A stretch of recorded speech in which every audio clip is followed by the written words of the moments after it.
Hey friends!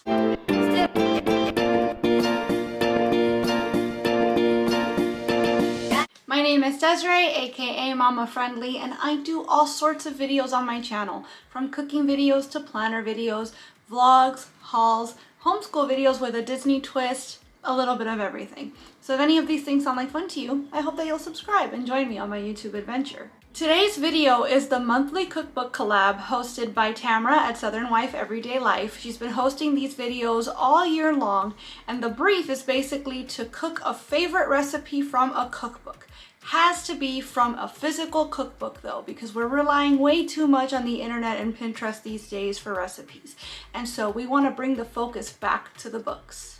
I have to say, Tamara has kind of, rekindled a love of cookbooks in me, and I have bought more cookbooks this year because of Tamara's influence than I have probably in the entirety of my life. Not that I'm complaining at all. I have found so many incredible recipes in these cookbooks, and I am loving sharing them with my family and being able to share them with you every month.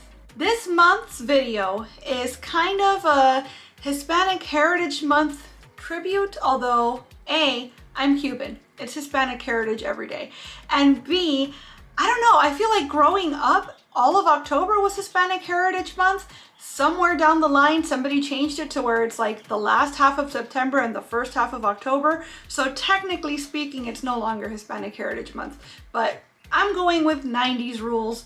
We are still in Hispanic Heritage Month as far as I'm concerned. And like I said, for me, it's every day anyway. This month's cookbook recipe comes from Latin American Paleo Cooking, and the book is by Amanda Torres. I'm gonna have it linked below in the description box. And the recipe that I was inspired to bring to you this month is Pastelon. Now, I mentioned I'm Cuban. I am married to a Dominican man, and I have been introduced to many Dominican delicacies since I've come into this family. But pastelon, believe it or not, is something that I still haven't tasted until I made it myself. Mind you, pastelon typically is made, well, I guess every household makes it their own way, and I know Puerto Ricans have their own variation of the dish as well, but it's meant to be made with mashed ripe plantains.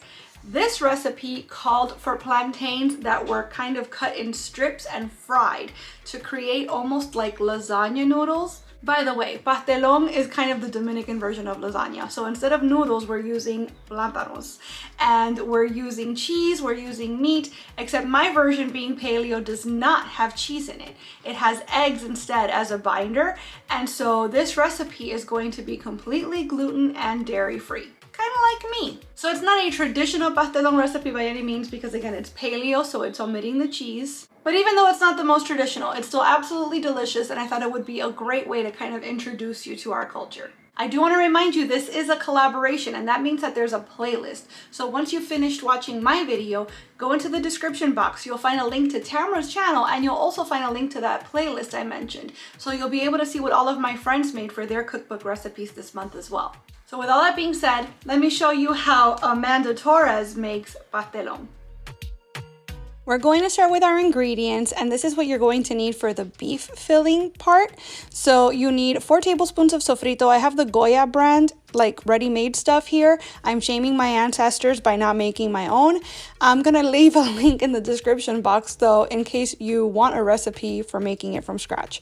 You also need a diced onion, a diced red bell pepper, 1.5 teaspoons of dried oregano, 2.25 teaspoons of Himalayan salt, 2 tablespoons of sliced green olives. I never measure olives, by the way. 2 teaspoons of drained capers. Never measure those either. I absolutely love them. You also want the juice of 1 lime. And, ground beef. Yeah, you're going to need 1.5 pounds of that. So I'm starting out by browning the ground beef, and I'm also going to add my 4 tablespoons of sofrito into this large skillet. I'm cooking everything over medium heat until the meat is about 3/4 of the way brown, so about for 10 minutes. I am now going to add my whole chopped onion and my whole chopped red bell pepper, and I'm going to saute everything together until the meat is fully brown, so about another 5 minutes. At this point, I want to stir in my oregano, my salt, the olives, the capers, and the lime juice, so all of the flavoring agents.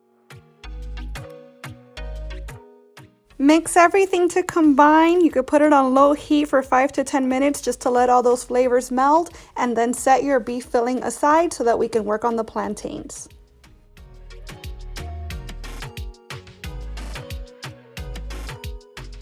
Okay, so the recipe calls for 6 ripe plantains. I don't have 6 ripe plantains. I have 2 green ones and 4 that I would call pintones. Pintones are my favorite because the more ripe the plantains are, the sweeter they are, but they're also softer, and that's what you need for this recipe. However, the green ones are going to be more firm and savory, and the pintones, which are somewhere in the middle, give you a little bit of that sweet while also still holding on to that firm texture. So that's what I was going for here. You're going to take your plantains and you're going to peel them as shown, and then you're going to slice them, but a lo largo. You're going to slice them vertically. So usually you slice them kind of horizontally in coins or like medallions to make plátano maduro, to make tostones, but we're going to make them long ways. You're probably going to get 5 or 6 slices out of each one so that they almost resemble lasagna noodles, if you will.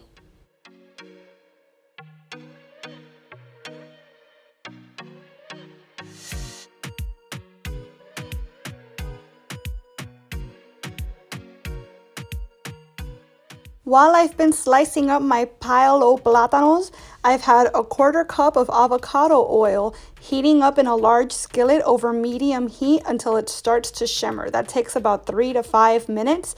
You might need more oil as you go on frying, so just keep that in mind. Now that our plantains are sliced, I'm going to start putting them into the pan in a single layer, and I'm going to cook them until they're lightly browned on both sides.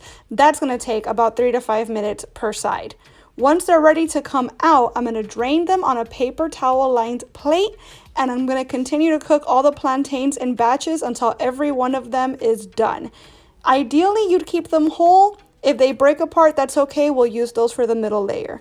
You also now want 6 eggs. I'm going to go ahead and do this while the plantains are frying. I'm beating them up in a little bowl. This is what we're going to use as our binder in place of cheese because this is a paleo recipe. It's a dairy-free recipe. Typically in traditional pastelon, you would use cheese to bind everything together. We're going to use eggs.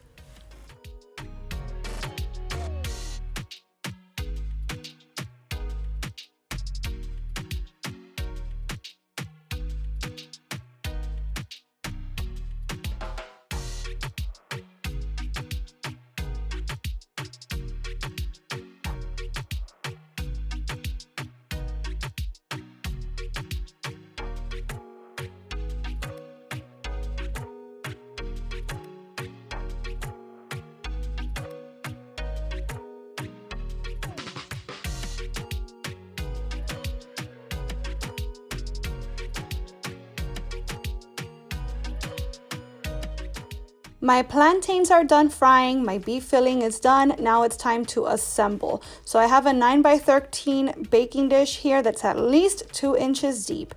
I'm going to pour in half of the egg mixture to the bottom. I'm also seasoning the salt. I am a big believer, whether the recipe calls for it or not, of seasoning every layer, every step of a recipe so that everything has its own taste that it's bringing to the table. So half the eggs are at the bottom of the dish, and now I'm going to arrange whole strips, if possible, of the fried plantain at the bottom. I'm also seasoning the plantains, as you can see, with some garlic salt.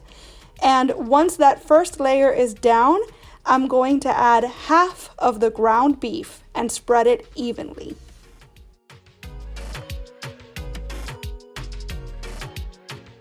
If any of your plantain pieces broke while you were cutting them or frying them, no worries. We're still going to put them to use. We're going to hide them in the middle layer. So on top of that first layer of beef, go ahead and put down an entire row of your plantains, kind of filled in space where you need to. Once that's handled, that's the other half of the beef that's going on top. Again, we're going to spread it out evenly.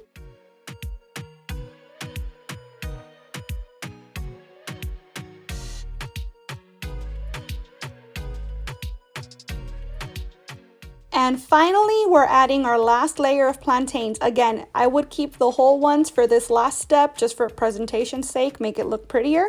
Once all of the plantains are down, we're going to cover the entire thing with that second half of our egg mixture. Again, this is acting as a binder. So this is going to keep everything together once it's all baked up. You want to bake this at 350 degrees Fahrenheit for 30 minutes or until the top of the casserole is golden brown. I'd allow it to rest about 5 minutes before serving. You can divide this up to 8 squares and enjoy. I can attest that this makes great leftovers, so this is actually a fantastic recipe for meal prepping as well. All right, friends, so there's the pastelon recipe. Now, like I said earlier, I haven't had traditional pastelon and I can't either because of the cheese, so I don't know how it compares. But just looking at this as a standalone recipe, not comparing it to anything, this was so good.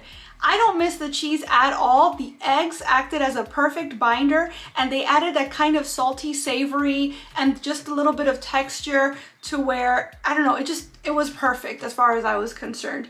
The balance of the sweet of the plantains and the really savory brininess of the meat, amazing. That meat filling, by the way, really good even just on its own. So I highly recommend this recipe, even if it's just to like kind of dip your toe into the waters of Hispanic cooking. There are really good flavors here and I think anybody would enjoy this. Do you or your family have any favorite Hispanic recipes? Let me know what they are in the comments. And now that you've watched my video, make sure you go and check out that description box so you can get the link to the playlist and see what all of my friends made as well. I want to thank Tamara once again for hosting, and I want to thank you for watching. I really hope that you enjoyed this video, and if you did, I hope you'll please give it a big thumbs up. I'd also love it if you would subscribe and click that notification bell because I post at least 3 times a week and I wouldn't want you to miss a minute. Thanks so much again for watching. Bye!